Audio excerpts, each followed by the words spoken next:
Hey guys, tonight we slip quietly into a world where flickering torches stretch shadows across stone walls, and every whispered word can tip the balance between life and ruin.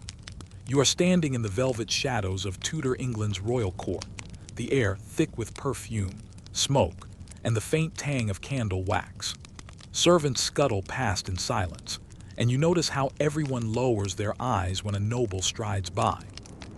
Power here doesn't just sit on a throne. It hides in alcoves, behind embroidered curtains, and more dangerously, in someone else's bed. It sounds glamorous, right? Velvet gowns, gold goblets, secret gardens under the moon. But let's be honest, if you were actually here, you probably wouldn't survive the first week. Court politics is like juggling daggers while blindfolded, except someone's greased the floor. So before you get comfortable, take a moment to like the video and subscribe, but only if you genuinely enjoy what I do here. And hey, post your location and local time in the comments. I love seeing where in the world you're tuning in from.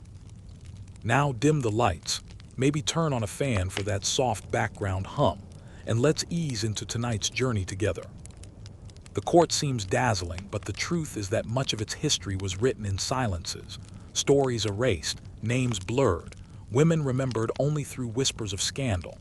You move past a row of painted shields, each bearing lions, dragons, or roses, and realize these heralds of power rarely tell you what life was like for the women who stood beside, and often beneath kings. Mistresses, lovers, shadows. They were not queens, yet they carried the weight of the crown in ways you'll feel tonight.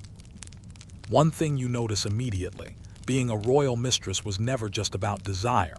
It was about influence, gifts, land, even titles.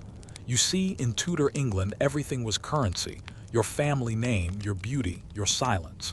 A king's favor could elevate your relatives to the peerage. It could also paint a target on your back so large you swear everyone at court was practicing archery with your reputation. Here's a mainstream historical fact to ground us. Henry VIII, the most infamous Tudor king, had at least a dozen known mistresses during his reign.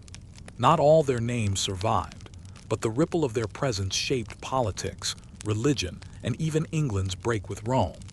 You can almost hear the distant echoes of church bells, bells that rang differently after Henry's affairs shifted the entire course of faith. But here's the quirky bit. Some mistresses were remembered less for their power and more for their eccentric quirks. Take the rumor that Henry VIII once gifted one of his lovers a live monkey, dressed in velvet, as a courtly joke. Imagine walking into a banquet hall where a tiny primate in silk pants is scampering along the trestle tables, stealing roasted chestnuts while courtiers pretend it's totally normal. Historians still argue whether these relationships were consensual, transactional, or coerced. Did mistresses seize opportunity, or were they victims of a system that trapped women in silken cages? You can feel the weight of that question hanging in the air, as though every painting of a Tudor lady hides a private answer in her half-smile. You drift further into the hall. On one side, a noble family waits eagerly, hoping their daughter's beauty might catch a royal eye, not because they want romance, but because royal attention could mean lands and titles. On the other side, a weary-looking young woman clutches her rosary, silently dreading that same possibility. Desire at court was never just about love. It was politics played on the most intimate stage. You imagine yourself here, half terrified, half thrilled. Your gown catches the light, and every glance you draw could mean elevation or destruction. The flicker of candles on gilded walls seems to whisper that the game has already begun, and you, like the women before you, are caught in it whether you choose to be or not. The forgotten lives of royal mistresses begin right here, in these velvet shadows. And as you press deeper into the corridors of Tudor intrigue, you realize that every whispered laugh, every shared glance, is another stitch in a dangerous tapestry that might unravel in your hands at any moment. The king enters and everything shifts. You feel it before you see him, the rustle of silk suddenly silenced, the heavy scrape of boots stopping mid-stride, the shallow gasps that hang in the torchlight. Henry VIII, broad-shouldered even in youth, struts into the hall with the kind of confidence only someone who has never once heard the word no can carry. His appetite for food, for power, for women, fills the room like smoke from a roaring fire. You glance around, and it's easy to see how everyone responds. Some bow so deeply you think they drop their heads right onto the rust-strewn floor. Others peek upward, measuring his expression, praying they've not worn the wrong color or said the wrong word that morning. But your eyes linger on the women, the ones who straighten their backs, who soften their smiles, who practice just the right tilt of the chin. These are not just courtiers. These are potential players in a dangerous game, mistresses in waiting. See, a king's appetite wasn't just personal. It was political. His favor could shift alliances, make or break noble families, even decide who rose to a dukedom and who sank into disgrace. When Henry reached for a woman's hand, or more, he was also reaching into the very gears of Tudor politics. The intimacy of a kiss might mean a land grant for her brother, or a seat in Parliament for her cousin. You start to realize his desire was never truly private. It spilled out across the kingdom like spilled wine, staining a banquet cloth. Here's a mainstream fact. Henry VII's relationships outside of marriage weren't exactly secrets. Everyone at court knew, and foreign ambassadors wrote detailed gossip-laden letters about them back to Rome, Paris, and Madrid. His mistresses were news items, like early versions of royal paparazzi shots.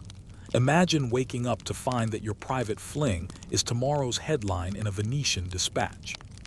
Now for something quirkier. Did you know Henry sometimes disguised himself when sneaking into ladies' chambers? Accounts say he would dress in plain clothes and slip away from banquets, pretending to be a simple courtier on a midnight stroll.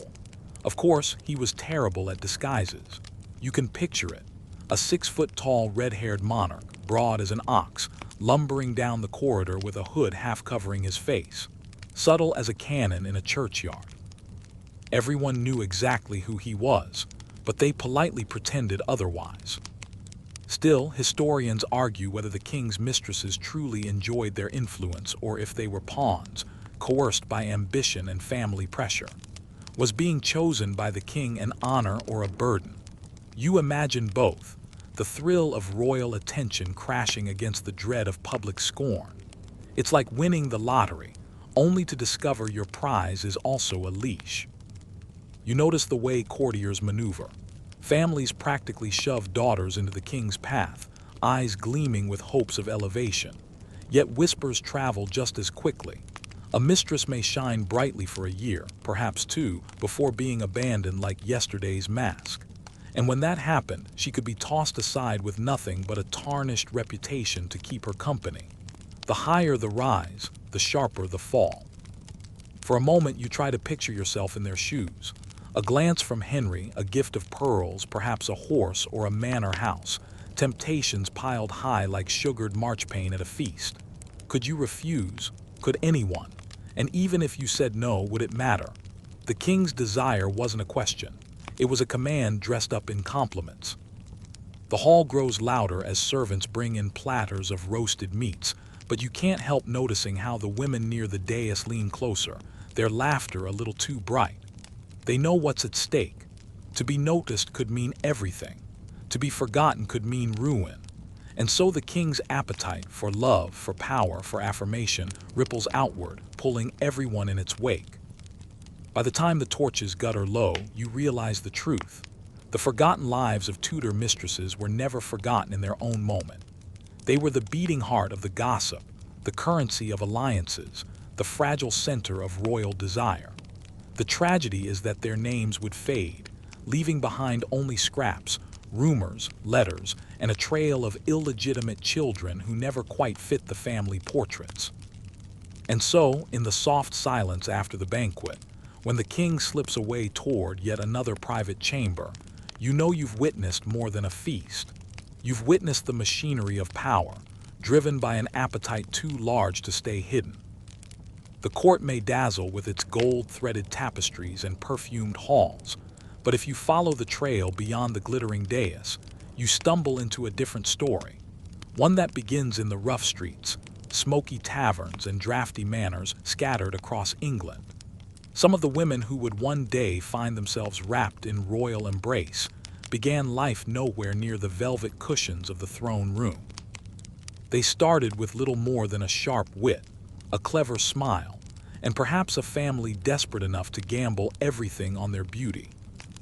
You picture it now, a girl scrubbing tankards in a crowded alehouse, watching noblemen laugh too loudly over cups of spiced wine, or a merchant's daughter leaning out of a timber-framed window hearing gossip about the king's latest hunt. Life seems predictable, maybe even dull, until a courtier arrives offering service at the palace.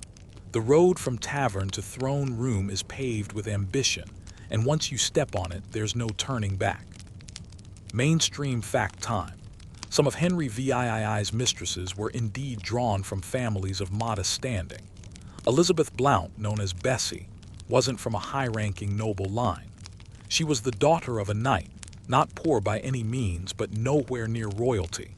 Yet she caught the king's eye in her teens, became his mistress, and gave birth to his only acknowledged illegitimate son, Henry Fitzroy.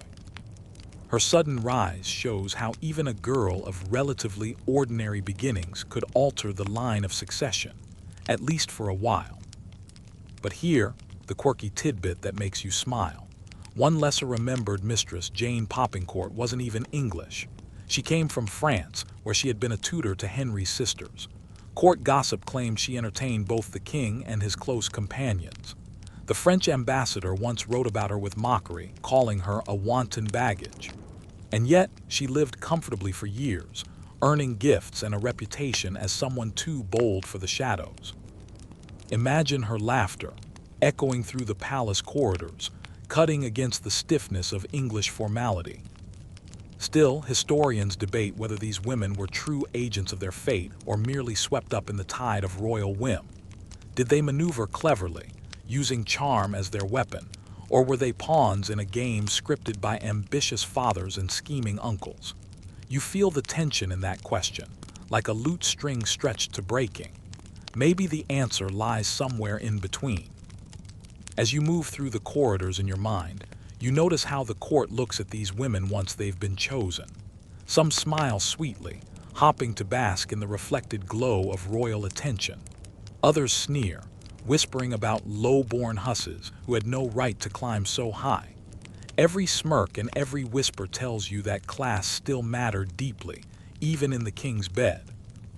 And yet, isn't it striking how power could suddenly rewrite the rules? A tavern girl might never outrank a duchess, but if she bore the king's child, she could find herself lodged in a fine house, showered with gifts, her name scribbled into history, at least in the margins. It's like watching a dice game where one lucky throw overturns the whole table. Imagine yourself there walking into court for the first time, your gown newly stitched, your accent a little too provincial. Everyone stares, some mock quietly. And then one evening the king notices you, a glance, a smile, a touch of his hand on yours during a dance. Suddenly, you are no longer the girl from the tavern. You are someone families bow to, someone whispered about, someone whose life is now balanced between silk sheets and a razor's edge. The climb from tavern to throne room is perilous, but it is also intoxicating. For every woman who fell in disgrace, there was another who dreamed, even for a moment, that she might be remembered not as a mistress, but as a queen. And so you walk deeper into the Tudor court, carrying with you the weight of those humble beginnings, the echo of footsteps from England's villages and France's shadeouts. Each step reminds you that behind the gilt and glory, many royal mistresses began as ordinary women whose lives turned extraordinary the moment a king decided to look their way. Anne Boleyn's story doesn't begin with a crown perched on her head or with the sharp edge of a sword waiting at Tower Green. It begins quietly in the role that so many other women had played before her, that of a royal mistress. You picture her now, stepping into court with eyes bright, hair dark as polished jet, and a wit sharp enough to slice through velvet. She isn't queen yet. She isn't even Henry's first choice. But you can already sense that something in her manner unsettles the order of the court. Unlike her sister Mary, who had already been Henry's mistress, Anne refused to be just another conquest. When Henry reached for her, Anne pulled back. The nerve. Here was a king, a man who could have anyone, and she dared to say no. That refusal wasn't just bold, it was revolutionary. You can almost hear the whispers racing through the court. Who does she think she is? And yet, those whispers would become the drumbeat of history. Here's a mainstream historical fact. Before Anne Boleyn became queen, she spent years as Henry's pursuit, not his possession. Their relationship stretched across nearly 7 years, with Henry bombarding her with letters, only 17 of which survive today. Those letters drip with longing, frustration, and even jealousy. One famously complains that she hasn't written to him in days, accusing her of neglect while he wallowed in lovesick misery. Imagine that. The King of England packing like a moody teenager waiting for a text back. But here, the quirky tidbit that makes you smirk. Anne, while resisting Henry's advances, was said to have encouraged him with tokens and flirtations. One rumor insists she once wore a necklace with a locket that opened to reveal his portrait. During court dances, she would snap it shut if anyone leaned too close, as if to say, "Yes, I'm taken, but only on my terms." It's like the 16th century version of changing your relationship status to "it's complicated." Historians still argue whether Anne's strategy was one of careful ambition or genuine caution. Did she truly hold out because she wanted to be queen, or was she simply trying to protect her virtue in a court that devoured reputations like sweetmeats? Some argue she was coached by her ambitious family, others that she played the game entirely by instinct. The debate rages on, but either way, you can feel the power of her decision. By refusing Henry, Anne rewrote the script for what it meant to be a mistress. You step closer into the great hall and watch Henry watching her. His gaze is hungry, impatient, but also oddly vulnerable. Around them, courtiers pretend not to notice, though everyone is watching too. Mary Boleyn, standing nearby, must have felt the sting. How strange to see your own sister replace you in the royal affections. Family dinners must have been awkward. But here's the twist you can't ignore. Anne's refusal set into motion the greatest upheaval of Tudor England. By holding out for marriage, she forced Henry to consider divorcing Catherine of Aragon, breaking with the Catholic Church, and setting England on the path of the Reformation. Think about it. A woman who began as a potential mistress ended up reshaping the entire religious landscape of a kingdom. That's not just scandal, that's seismic. Of course, as you know, her gamble would come at a terrible cost. But right now, in this moment before the axe and the downfall, Anne is radiant. She moves through the court like a comet, trailing sparks, drawing Henry ever closer into her orbit. You can feel the tension in the air, the mixture of desire and danger. To resist a king is to play with fire. To keep him burning for 7 years is to set the whole world alight. And so you watch as Anne steps lightly across the floor, her laughter low, her locket gleaming, her eyes daring Henry to chase her further. She is not yet queen, not yet condemned. She is something rarer, the mistress who said no, and in doing so changed everything. Mary Boleyn drifts through the edges of your imagination like a candle that flickers, bright for a moment, then fades into smoke. Everyone remembers Anne, the sharp, ambitious sister who snatched the king's heart and the crown. But Mary, she's the one history keeps misplacing, a woman caught in the dangerous currents of desire, scandal, and survival. You see her now, standing in the great chamber with her honey-colored hair and soft eyes, not fiery like Anne, but warm in a way that drew men in. Before Henry VIII ever set his gaze on Anne, he had already pursued Mary. She became his mistress quietly, without the firestorms of letters or religious revolutions that followed Anne. Yet for a brief time, she was at the center of everything. Here's the mainstream fact. Mary Boleyn was almost certainly Henry's mistress in the 1520s. She bore 2 children, and while their paternity is still debated, rumors flew that the king might have fathered them. One was Henry Carey, later ennobled and given lands. The gossip of illegitimacy clung to him like perfume, sometimes sweet, sometimes sour. But Henry never publicly acknowledged Mary's children the way he did Bessie Blount's son. That silence may have been protection or indifference. Now for the quirky tidbit. Mary Boleyn had already been known for her affairs before Henry. When she lived in France as a young woman, she supposedly attracted the attention of King Francis I himself. Francis, never known for his tact, allegedly referred to her as his English mare because of her reputation for, let's call it, being sociable. You cringe at the insult, but you can almost hear the snickers in the French court. Gossip was an international sport after all.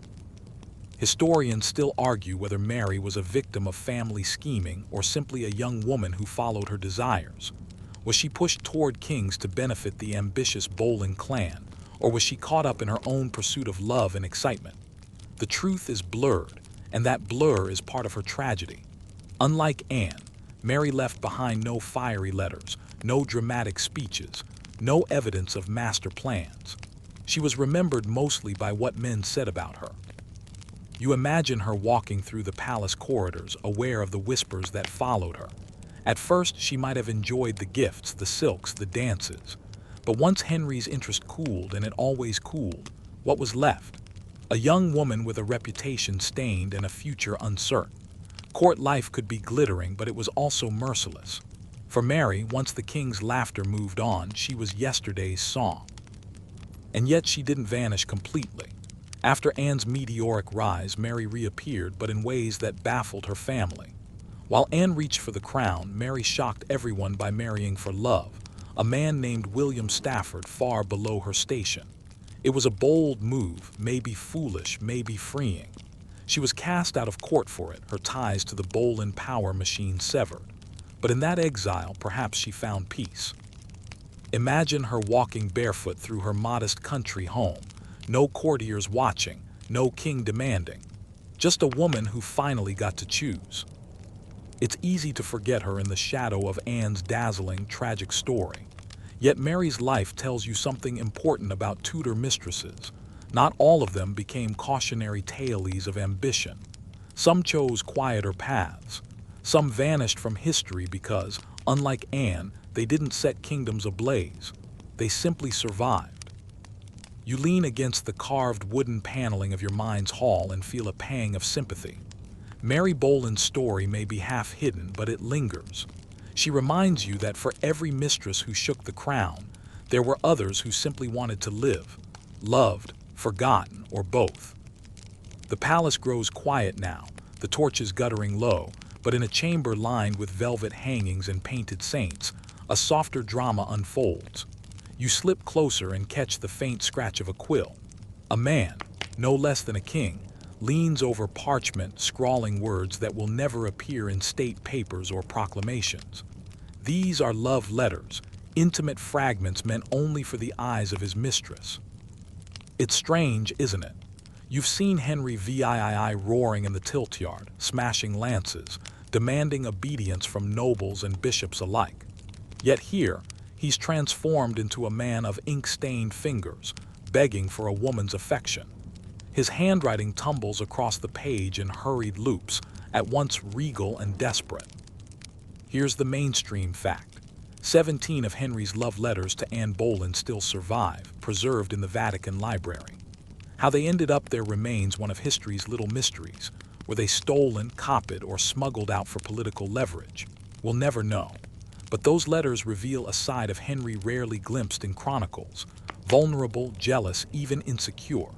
In one, he complains about Anne's lack of attention, writing that he has been struck by the dart of love, yet left longing. Imagine it, the King of England sulking because his crush hasn't written back. And the quirky detail. In another letter, Henry sends Anne a diamond ring shaped like a ship. He writes of his nevertheless, love awkward phrasing that modern readers often chuckle at. Picture Anne opening that little jewel box, tilting her head and murmuring, "A ship, really?" It's the sort of clumsy romantic gesture that reminds you kings were men too, fumbling through courtship with all the grace of someone trying to waltz in armor. Historians still argue whether these letters show true passion or a calculated performance. Was Henry genuinely besotted, or was he trying to convince Anne to yield without marriage? The debate hums like a lute string, unresolved. But the very existence of the letters proves something undeniable. Mistresses, or women on the cusp of that role, stirred emotions so strong they spilled out in ink. And it wasn't just letters. Gifts traveled like secret messengers: gold chains, enamel lockets, books filled with pressed flowers. Each token was a promise, or at least a performance of one. You imagine a court lady slipping a folded note into her sleeve during a dance, her heart thudding as she prays no one notices. You see a page hurrying through the corridor, clutching a jeweled trinket that might change a woman's fate. These small gestures carried enormous weight. Of course, the danger was just as real.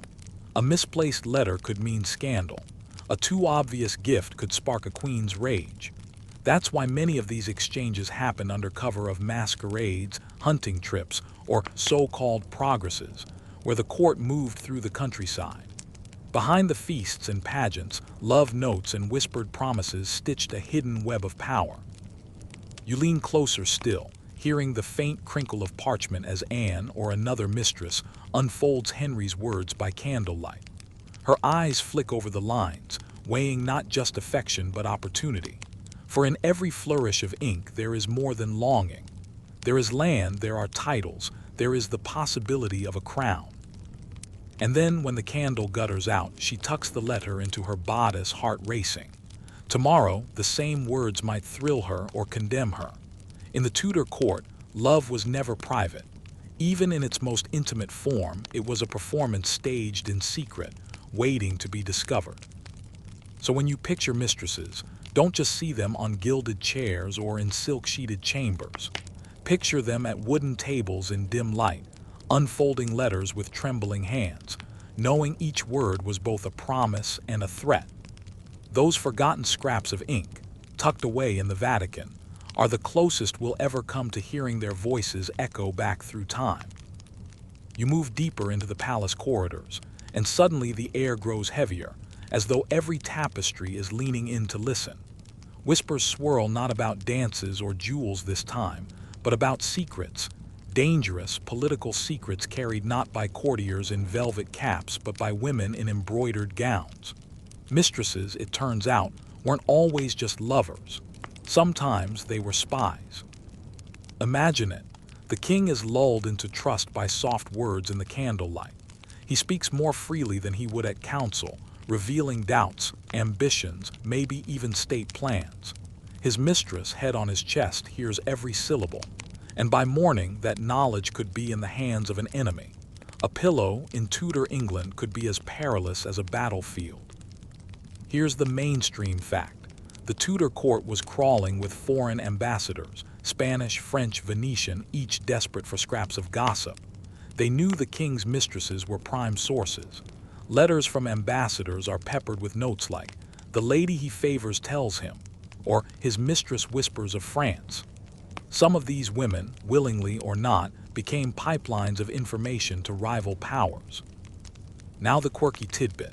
Jane Poppincourt, the Frenchwoman you met earlier, was rumored not just to enjoy Henry's attention, but also to keep close ties with the French court. Whether she was officially a spy or just gossiping across borders, she ended up in ambassadorial reports more often than any etiquette manual would approve.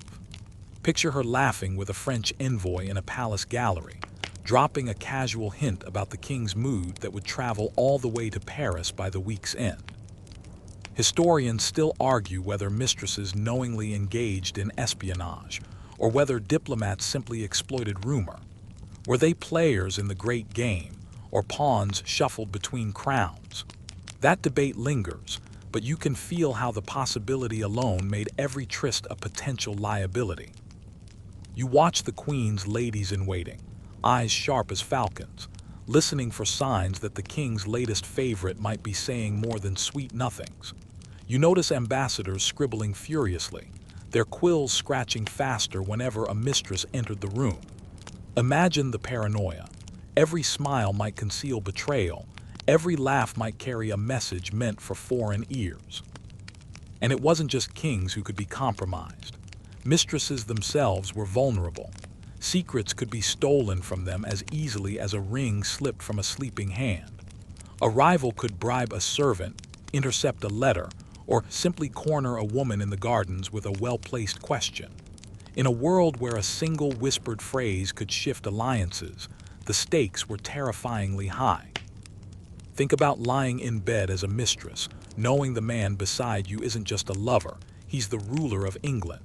He mutters in his sleep about troop movements or trade treaties, and you wonder, do you keep his words locked in your heart, or do you pass them along to a cousin who happens to know a French diplomat? Survival in court sometimes meant talking. Sometimes it meant silence. Either way, it meant risk. You stroll past a painted tapestry of Hercules and realize it's almost ironic. The court loved to depict men as the great heroes, the strong warriors. Yet so often, power slipped quietly through the hands of women, mistresses who, intentionally or not, carried state secrets like invisible daggers hidden in their gowns. And as you step back into the noisy hall, you hear the laughter again, see the sparkle of jewels, smell the roasted meats. Everything looks normal, festive even. But now you know better. Beneath the merriment lies espionage, stitched invisibly into the fabric of court life. And the king's bed, it was not just a place of desire, it was a stage where empires might rise or stumble on the weight of a whisper. The hall bursts alive again with noise, lute strumming, dogs barking at the edges of the feast, and servants staggering under the weight of platters piled with roasted boar, venison pies, and towers of sugar sculpted into fantastical beasts. You sink into a cushioned chair at the long table, and for a moment you're dazzled. Gold glimmers in candlelight, wine flows like rivers, and jewels flash on every hand. This is the reward of royal favor, the splendor a mistress might taste when the king's gaze is fixed on her. Imagine the scene. Henry raises his goblet toward his current favorite, her face lit by 100 flickering candles. A golden chain rests at her throat, freshly gifted that very morning. Courtiers murmur in admiration, though half of them are choking on jealousy. The air smells of cloves and roasted pheasant, and for tonight, she is the star. Here's the mainstream fact. Tudor mistresses often received extraordinary gifts. Elizabeth Blount, mother of Henry's illegitimate son, was granted land and financial support. Anne Boleyn received jewels, silks, and even her own apartments. Such wealth could lift a family into the nobility almost overnight. To be the king's mistress wasn't just passion, it was a financial windfall. But here, the quirky tidbit, Henry was notoriously extravagant, sometimes gifting things that were both bizarre and impractical. One story claims he presented Anne Boleyn with a tiny lapdog dressed in its own velvet jacket, complete with gold-threaded embroidery. Picture the poor thing yapping under the table while nobles try to keep straight faces. Nothing says royal affection quite like a dog better dressed than half the court. And yet, historians still argue whether these rewards were truly empowering or a gilded trap. Were these women elevated into power, or simply decorated pawns who could lose everything the moment the king's eye wandered? The debate lingers, but sitting here, surrounded by abundance, you can feel both sides pressing in. The food keeps coming, marchpanes shaped like castles, gilded peacocks refeathered after roasting, goblets of spiced Hippocras wine. Courtiers laugh a little too loudly, each trying to prove their loyalty. But you notice how the mistress, glowing with jewels, occasionally glances nervously at the queen, who sits rigid, face unreadable. You realize that beneath all this glitter lies a dangerous hollowness. For every jewel bestowed, there's an unspoken condition. Your worth lasts only as long as his desire. Imagine waking tomorrow to find the jewels locked away, the manor reassigned, the doors to the court closed to you forever. It happened, again and again. One day you are adored, and the next you are an embarrassment to be erased. The banquet may sparkle tonight, but for many mistresses, tomorrow meant silence. So as you sip your imagined goblet and taste the sugared almonds dissolving on your tongue, you can't help but notice the tension buzzing beneath the feast. Every gift is temporary, every jewel is fragile, and every mistress knows that once the king turns his head toward another face in the crowd, the splendor vanishes faster than spilled wine on a rush-strewn floor. The jewels glitter, the banquets roar, the promises gleam. But under the music and merriment, you feel it, a hollow echo that whispers, nothing here lasts forever. The feast fades into a hush, the music slows, and you notice another presence in the room, the Queen. She sits stiff-backed, her crown heavy, her smile forced like paint cracking on old plaster. Around her, courtiers bow with exaggerated reverence, but their eyes keep darting sideways, measuring her reaction to the woman who has stolen the king's glance. This is the quiet battlefield of the Tudor court, the Queen and the mistress locked in a duel of silences. You lean closer and catch the tension like static in the air. Catherine of Aragon, Henry's first queen, bore the weight of this rivalry more than once. She had dignity carved into her very posture, a woman raised to be a monarch since birth. And yet, again and again, she was forced to watch as her husband paraded younger women through the corridors, sometimes even installing them in rooms not far from her own. Here's the mainstream fact. Catherine tolerated Henry's early mistresses with the stoicism of a seasoned queen. As long as his flings remained temporary, she endured them. But when Anne Boleyn refused to play the role of mistress and demanded the crown, Catherine's position was shattered. Suddenly, the Queen wasn't just a figure of authority. She was a rival fighting for survival. Now for the quirky tidbit. In the thick of Henry's infatuation with Anne, Catherine was said to continue embroidering Henry's shirts by hand. Imagine it, the Queen, discarded and humiliated, still stitching cuffs with tiny roses, while Henry strutted in them to woo another woman. The irony is sharp enough to make you wince. A wife sewing love tokens for her rival's triumph. Historians still argue whether queens truly despised mistresses or tolerated them as unavoidable. Was Catherine silently raging, or was her calm acceptance part of her Spanish-trained royal discipline? Did Anne Boleyn herself see Catherine as an obstacle to bulldoze, or as a tragic figure to pity? The truth slips through the cracks, but you can feel the sting of those encounters in every glance, every stiff nod across the hall. You imagine the Queen's ladies whispering, fanning themselves furiously, while the king's mistress struts by, her necklace glinting in the torchlight. It must have been a living torment, sharing not only a husband's bed but also his court, his attention, his loyalty. A queen wore the crown, but a mistress might hold the king's heart, however briefly. The rivalry didn't always stay silent. When Henry sought annulment from Catherine to marry Anne, the court split into factions. Some clung to Catherine, the rightful queen. Others bet their fortunes on Anne, the rising star. Families, careers, even the entire church structure of England fractured along that fault line. And at the center of it all was the Queen, betrayed yet unbowed, and the mistress, bold enough to challenge her. Picture the Great Hall during those days. Catherine enters and nobles kneel. Anne enters moments later and the same nobles bow again. You hear the rustle of divided loyalties, the soft scrape of power tilting from one woman to another. No swords are drawn, no battles fought, yet the tension is sharper than steel. You glance back at the Queen. She sits still serene, but her silence is louder than any speech. Across the room, the mistress laughs and the sound rings like a gauntlet thrown to the floor.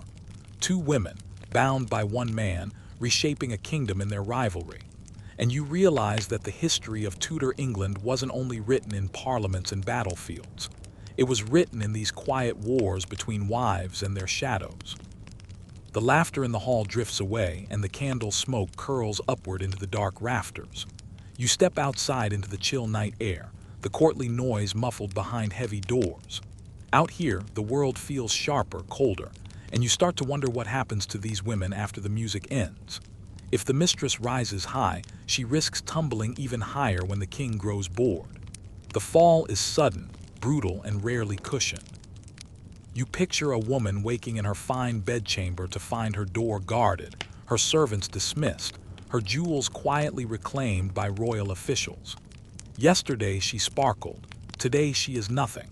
That is the danger of life as a royal mistress in Tudor England. One breath you're queen of the king's heart, the next you're banished to obscurity, or worse. Here's the mainstream fact. Anne Boleyn herself, once the untouchable star, was executed in 1536 when Henry's passion curdled into paranoia. Her sister Mary, once a mistress too, was married off to a minor noble and shoved aside. Even Bessie Blount, rewarded for bearing Henry a son, faded from the royal stage once her usefulness dimmed. Power was never permanent. It evaporated the moment desire flickered out. And here's the quirky tidbit. One mistress, a lady named Mary Shelton, was rumored to have written cheeky verses in a book of courtly poetry passed around Henry's circle. Imagine your ex's mistress doodling snarky rhymes in the Tudor version of a yearbook. The king might fume over politics and betrayals, but meanwhile, the discarded women left their mark in the margins, literally. Historians still argue whether these women had any safety net once dismissed. Some believe generous dowries and arranged marriages softened the fall, while others suggest many were abandoned, their reputations stained beyond repair. Was exile to the countryside a kind of mercy, or simply a slow social suffocation? The records don't always tell us, but the silence feels heavy. You walk through the palace gardens under a thin moon. You can almost hear the whisper of skirts, a mistress hurriedly leaving with only a few trunks, her face turned away from prying eyes. Behind her, the court forgets quickly. A new favorite rises and the cycle begins again. It wasn't just the loss of wealth or position, it was the loss of identity. These women were defined by the king's attention. Without it, who were they? Not quite noble, no longer ordinary, stranded between worlds. You imagine the loneliness pressing down in some distant manor house, every bird call or creak in the floorboards reminding her of the songs and laughter she once commanded. The fall could be swifter still. A mistress might not simply be forgotten, she could be vilified. Whispers of witchcraft, adultery, even treason clung easily to women once adored. Court gossip was a blade, and once you lost the king's shield, it cut deep. So as you pace the gravel path, you understand the double-edged life of these women. They lived glittering days wrapped in silk and jewels, but also nights shadowed by the certainty that the ground could vanish beneath their feet at any moment. To be a mistress was to live on the edge of fortune and oblivion, knowing the fall was coming. You just didn't know when. The garden grows quiet, the stars faint in the misty English sky. Somewhere behind the walls, another woman is laughing beside the king. The cycle turns, and the forgotten fade. The mist clings to the hedges as dawn creeps over the palace grounds, and you follow a narrow path that leads away from the glitter of the hall. Here, you notice the faint scuff of shoes across the gravel, signs of women slipping between chambers in the early hours, careful to avoid watchful eyes. Court life wasn't just about feasts and favors. It was about secrets, and those secrets needed keeping. Every royal mistress lived under constant scrutiny. Gossip flowed faster than wine in the Tudor court, and each whisper could either gild or ruin a reputation. The ladies-in-waiting, servants, even musicians, anyone could act as an observer, a messenger, or a spy. The king's passion was never entirely private. Here's the mainstream fact. Henry VII's affairs were rarely confined to four walls. His liaisons with Bessie Blount and the Boleyn sisters became common knowledge, discussed openly across Europe. Ambassadors sent home careful reports of who shared the king's glance, sometimes with more detail than they reported about wars or treaties. These women weren't simply companions. They were political signals, their presence measured like chess pieces. Now for the quirky tidbit. To cover their trysts, lovers sometimes used coded letters or even borrowed the names of servants to sign secret notes. One anecdote suggests that Henry's love letters to Anne Boleyn were once so carelessly stored that they were stolen and smuggled to the Vatican. Imagine that, your romantic scribbles, complete with doodled hearts, winding up in the Pope's hands. Awkward doesn't begin to cover it. Historians still argue whether queens themselves used the gossip mill as weapons. Did Catherine of Aragon quietly leak Henry's indiscretions to foreign courts to shame him? Did Anne Boleyn encourage talk of her wit and beauty to magnify her power? The line between rumor and deliberate strategy is blurred, and in Tudor England, blurred lines were the most dangerous.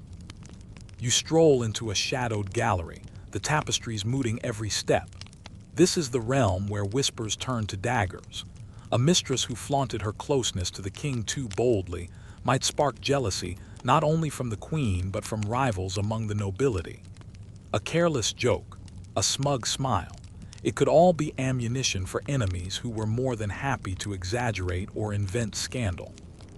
And yet secrecy was nearly impossible. The court was a fishbowl, and every flutter of an eyelash near the king was catalogued by someone. That's why the mistresses' reputations were both fragile and bizarrely resilient. Everyone knew, but no one admitted outright, unless the king himself grew tired, and then the floodgates opened. Picture yourself in a crowded corridor, the perfume of rushes and torches heavy in the air. You catch fragments of talk. She was with him last night. They say he sent her a ruby. The queen knows. Every smile hides a trap. Every gesture is theater. You're in a palace that thrives on secrets but never truly keeps them. The mist thickens as the sun rises, golden light smudged across the garden. Behind you, the gossip continues, building, reshaping reputations like clay. And you realize, for the royal mistress, survival wasn't just about pleasing the king. It was about managing the endless, unblinking eyes of the court. You wander deeper into the palace, the sound of your shoes softened by rushes on the floor, and suddenly you feel the weight of something heavier than gossip, the church's watchful gaze.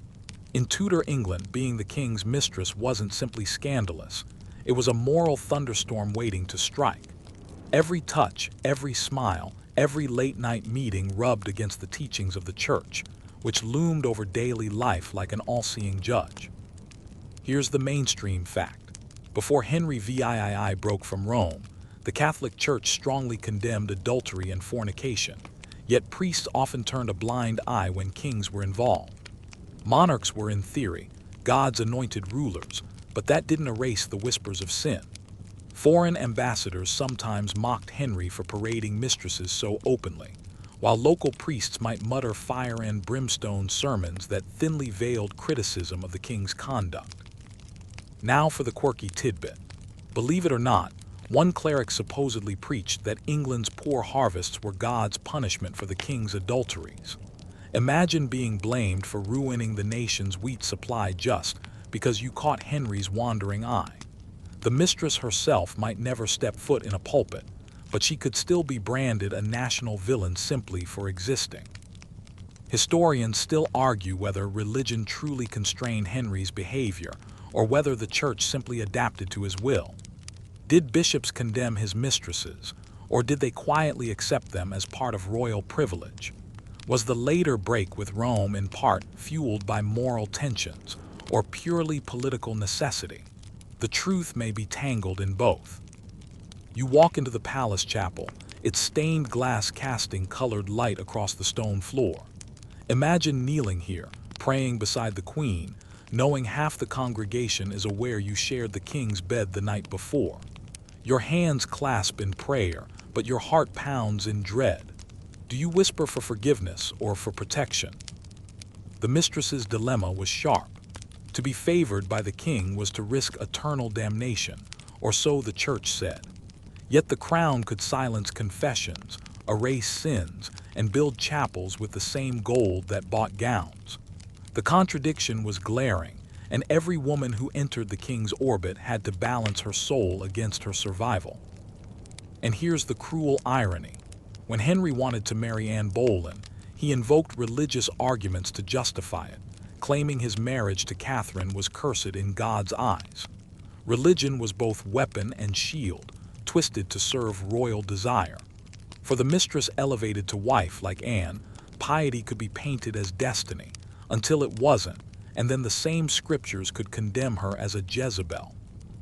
You glance again at the flickering candles on the altar.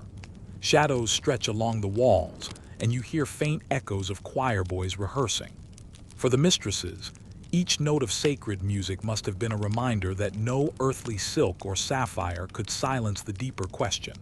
What happens to a soul entangled with sin, especially when that sin wears a crown? The incense swirls in the chapel air, a sweet smoke that almost chokes.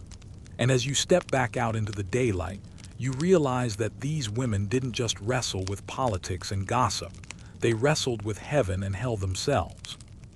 The air in the gallery feels colder now, as though the stones themselves remember the cost of displeasing a king.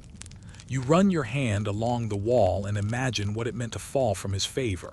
For the royal mistress, the climb could be dizzying, but the drop, that was often brutal, sudden, and public. Here's the mainstream fact.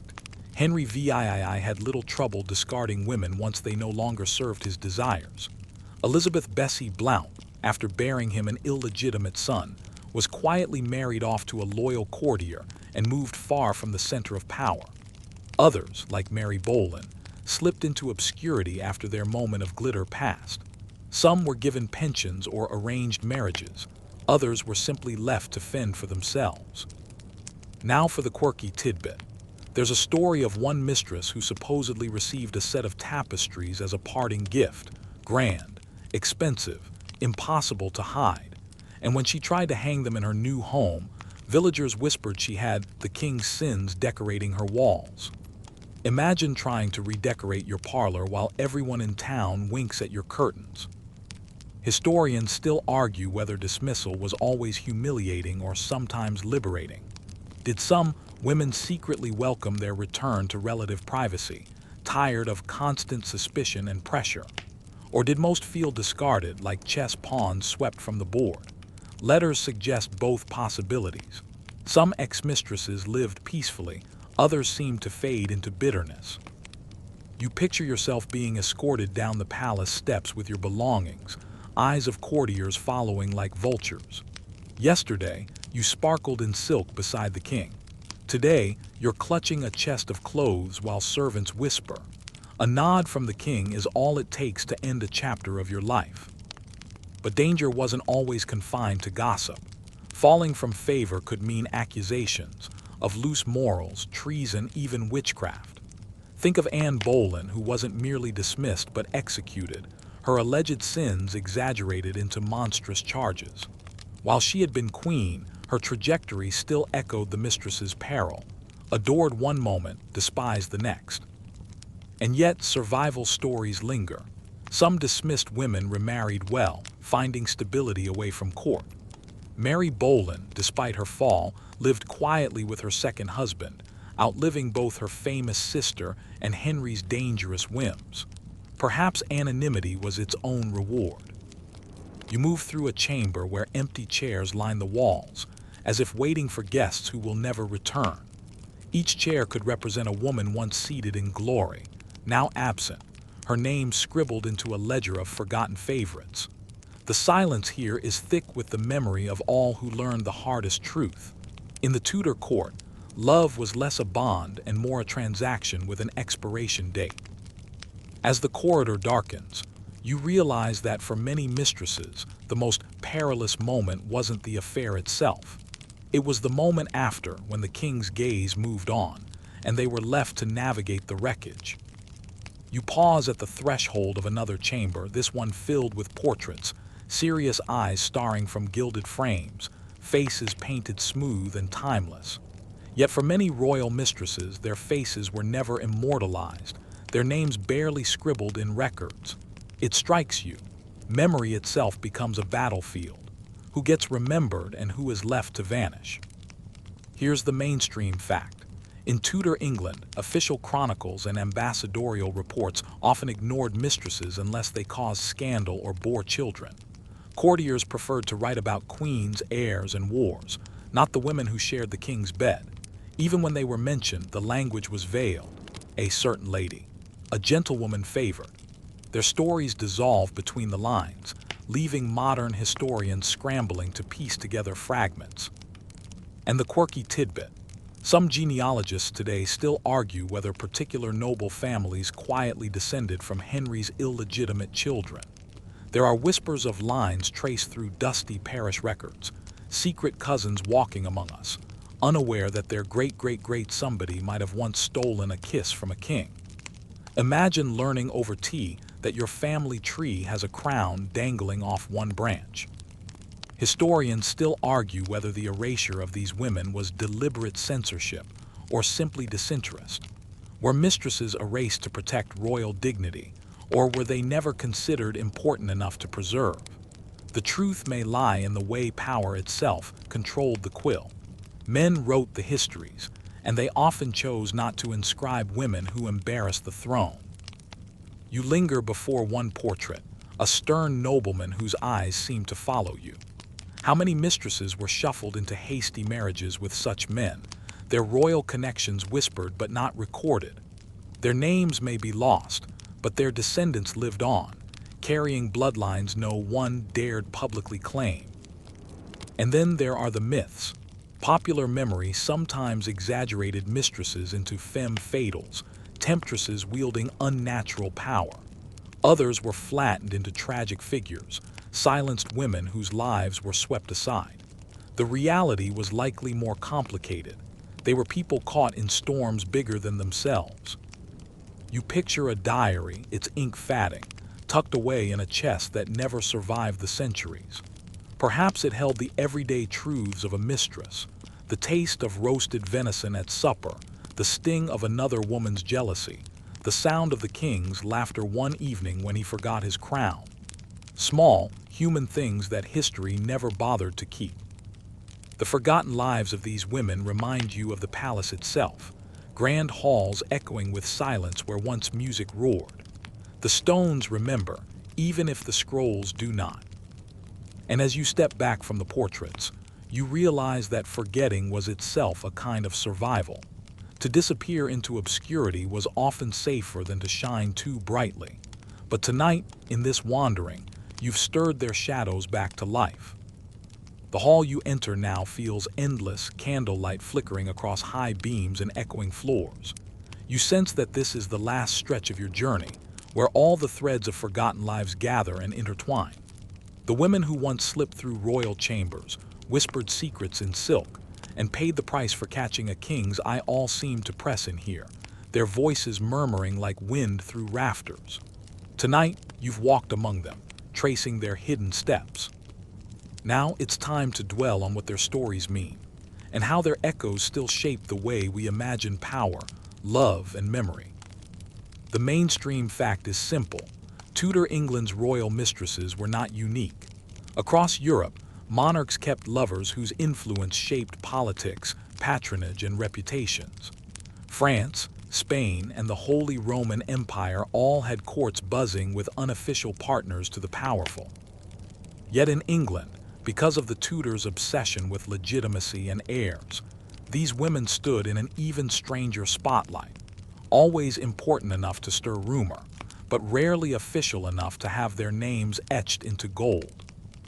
The quirky tidbit: centuries later, tourists wandering Hampton Court or Whitehall have reported ghostly encounters, a woman in blue brushing past them in the corridor, or faint weeping in disused chambers. Guides like to say these are queens, but you wonder, could some of those lingering presences belong to the mistresses, whose names were forgotten yet whose energy clung to the stones? After all, if you'd been cast aside, erased from memory, wouldn't you hang around a little longer, making sure the palace never forgot you existed? Historians still argue whether mistresses were truly powerless victims of circumstance or cunning players who seized their chances in a male-dominated world. Were they pawns, sacrificed to ambition, or strategists carving space in a ruthless court? Perhaps the truth lies in between. Some certainly lived like pawns, briefly lifted, then discarded. Others nudged politics, tilted decisions, or nudged marriages into being. The debate remains open, and maybe it always will. As you lean against the wall, you imagine yourself as one of them, sitting at the edge of a bed, candle guttering low, weighing the risk of one more night near the king. Do you lean into the promise of jewels, patronage, and influence? Or do you step back, knowing how thin the line is between favor and ruin? The court offered everything and nothing at once, a glittering trap lined with velvet. And that trap was not only personal, it shaped dynasties. Remember how Henry's illegitimate son, Henry Fitzroy, briefly seemed like he might inherit. Imagine England's history rewritten if the throne had passed through a mistress's child. Wars, reforms, perhaps even the fate of the church could have shifted, all from a single choice made in a candlelit room. The stakes were that high. You stroll past an arched window and catch a glimpse of moonlight spilling on the Thames. Water laps against the banks, steady and ancient. It makes you think of time itself, relentless, washing away names, polishing the jagged edges of scandal until only whispers remain. And yet, here you are centuries later, still tugging at those whispers. There's comfort in realizing these women weren't solely defined by their affairs. Many became wives, mothers, patrons of art or music. Some retreated into estates, managing lands, their children growing without ever knowing the full weight of their mother's past. Others carried scars invisible to their neighbors but etched deep in memory. If history did not write them down, life itself did, through the families they shaped, the gossip they fueled, and the decisions kings made in their presence. Think about it. When we imagine Tudor England, we picture Henry VII's 6 wives, but those wives were only part of the story. The mistresses, those fleeting companions, helped sculpt the man who became both tyrant and reformer. His moods, his sense of power, his shifting loyalties, all were influenced in moments of intimacy that the records barely acknowledge. It's like staring at a painting with whole colors missing. The picture isn't complete unless you restore the shadows. And maybe that's the final lesson you carry from this wander. Power isn't only written in treaties or carved in marble. Sometimes it's held in a whispered conversation after the banquet, a hand resting briefly on a sleeve, a letter folded and tucked into a bodice. The official chronicles may ignore such details, but they ripple outward, shaping nations all the same. You pause now, letting your breathing slow, the candle in your hand sputtering as if it too is tired. The voices of the mistresses soften, their footsteps fading down the corridors. You sense they are receding into the background, but not gone. They've been remembered, if only for this evening.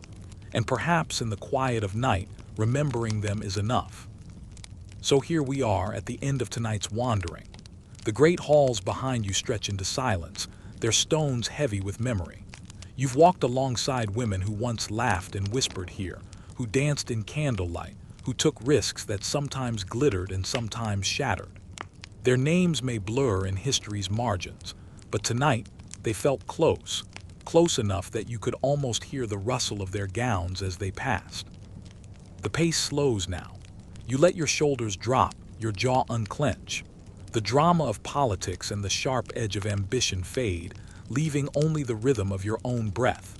The mistresses retreat into the shadows, and you're left in a softer, quieter chamber, one where no eyes are watching and no judgments linger. If you think back, you might recall 1 or 2 faces that stuck with you, or a single detail, the tapestry gift, the hush of scandal, the possibility of forgotten children. Let them drift away now, not with urgency but gently like leaves carried downstream. History is full of noise, but tonight you've let it become a lullaby. The candle gutters and the air cools. You know the palace will stand long after you, long after all of us, its corridors filled with echoes. But for now, the echoes are at peace. The mistresses, remembered if only for a little while, step back into their timeless twilight. Close your eyes. Let the story blur into dream. The past is safe here, cushioned, quiet. You've walked through forgotten lives and come back carrying nothing heavy, only whispers. And with that, the night is yours. Sleep well. Sweet dreams.